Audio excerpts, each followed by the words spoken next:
চাপা তাহলে ফোন করছিল, বলো কি? না না না, তখন চাপ পড়ে গেছে, সরি। ও কাদের ভাই ফোন রেখেছিল, তখন আবার হ্যাঁ, চাপ হ্যাঁ। পড়ে হঠাৎ গিয়েছিল, সরি। আচ্ছা আচ্ছা, জি জি আপা। ঠিক আছে। ওরা কিন্তু ওই সব জায়গায় আবার তৈরি হচ্ছে, আর শুধু আগুন দিয়ে পোড়াবে সব, হ্যাঁ হ্যাঁ বুঝছো? জি আপা, আপনি জুগার কাদের ভাইকে সব যেভাবে জায়গায় নির্দেশ করো। জি জি হ্যাঁ, না, সব আমাদের লোক থাকতে হবে, আর ওরা তো আগুন দিয়ে পোড়াবে, তো ওদের বাড়ি গাড়ি আছে, আর সেগুলো পাবলিক দিয়ে পোড়াবে, আর কি করবে? জি জি জি জি তাহলে অন্য কিছু করে লাভ নেই, তোরা পোড়াবি আর আমরা পোড়াবো। জি রাইট, এটাই ঠিক ফর টাইট। হুম। জি জি আপা।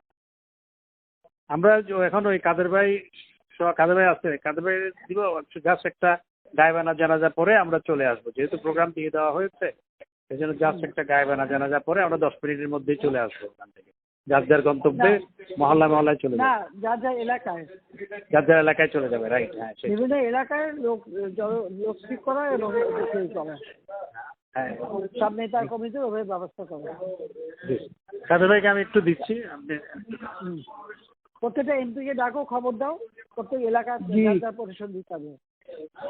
জি না, ওই যে তোমার সেতু ভবনে আবার আগুন লাগাচ্ছে, আমি একটা র্যাব পাঠাচ্ছি, আর আমি বলছি যে যেখান থেকে গ্যাদারিং আছে সব জায়গায় র্যাব দেবে। আর ওরা আগুন দিচ্ছে, ওদের বাড়ি ঘর আছে না, এখন আর বসে থাকার সময় নেই। আমাদেরও বাড়ি ঘরে আগুন দিচ্ছে, ওদেরও বাড়ি ঘরে আগুন পাবলিক দেবে। ওদের ব্যবসা প্রতিষ্ঠান কি কি আছে খুঁজে বার করুন। আজকে তাদের একটাই কাজ, সব জায়গায় বসে থাকবে আর খালি আগুন দেবে।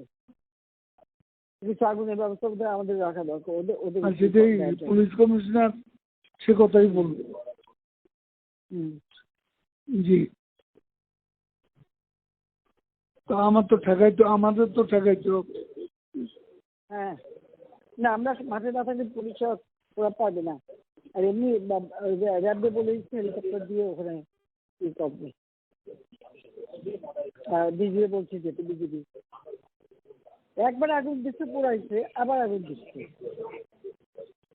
এগুলো কেউ চোখে দেখে না এই দেশে। আমার এই যে অবাক লাগে।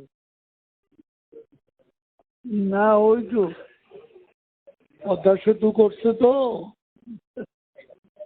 ওই জন্য সেতু ভবনের উপর এত। না, পদ্মা সেতু তোমার টোল প্লাজা পুরাই একটু একেবারে ছাই করে দিচ্ছে, মেট্রো রেল করছে, সব জায়গায় তো কোথায় না আগুন দিচ্ছে তারা। বিটিআরসি ভবন পোড়াইছে, বিটিভি ভবন পোড়াইছে, মানে বাংলাদেশটা যে উন্নতি করছে, এখন যা যা করছে সব ধ্বংস করছে। এটা বলো যে জনগণকে বলো যে আপনাদের জন্য যেটা করা হচ্ছে আজকে এরা সেইগুলি পড়ায় শেষ করে দিচ্ছে।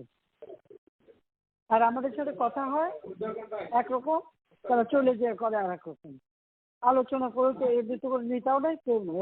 এখন খালি আগুন দিয়ে এটা বলে ওইটাও বলতে হবে তোমার, যে আলোচনা তো ইসের মাধ্যমে সবসময় চলতেছিল।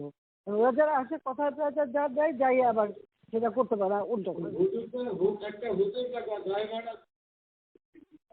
ঠিক আছে, আগাগোড়াই তো কথা বলতেছে, বিজেপির সাথে সবসময় তো যোগাযোগও আছে, কথা বলছে, বললে কি হবে?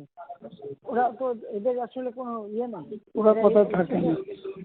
না, এরা একটা কথা বলে পরে রাখতে পারে না, উনি যে আর একটা হয়ে যায়।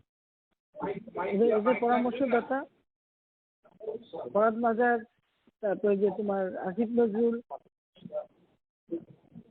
শহীদুল আলম, সংসদের সামনে শহীদুল আলম কতগুলো অভিনয় শিল্পীর নামে হ্যাঁ, বেশ কিছু ওখানে দাঁড় করাইছিল। পরে আমাদের লোকজন প্রেশার দিয়ে ওই যে পুলিশ এদের হটাইয়া ওদিকে বের করে পান গেছে। ভালো না, তা অভিনয় যেটা নিয়ে হয়েছিল দায় থাকতো, ওদের আর কি করার কিছু নেই, দায় থাকতো। ওগুলা সংখ্যায় বাড়তেছে, দাঁড় করাইয়া এরপরে সংখ্যায় বাড়তেছে। ও আচ্ছা, এই জন্যই একটা দুরভিযোগ। শহীদুল আলম ইনভলভ তো। হ্যাঁ হ্যাঁ, কাজে ও তো আমেরিকা ওটা তো বুঝে বুঝে যে আমেরিকা ট্যুর ইনভলভ। আমরা তাহলে 23-এ যাই, একটু গায়েবানা জানাজাটা পড়ে আসি। করো। জি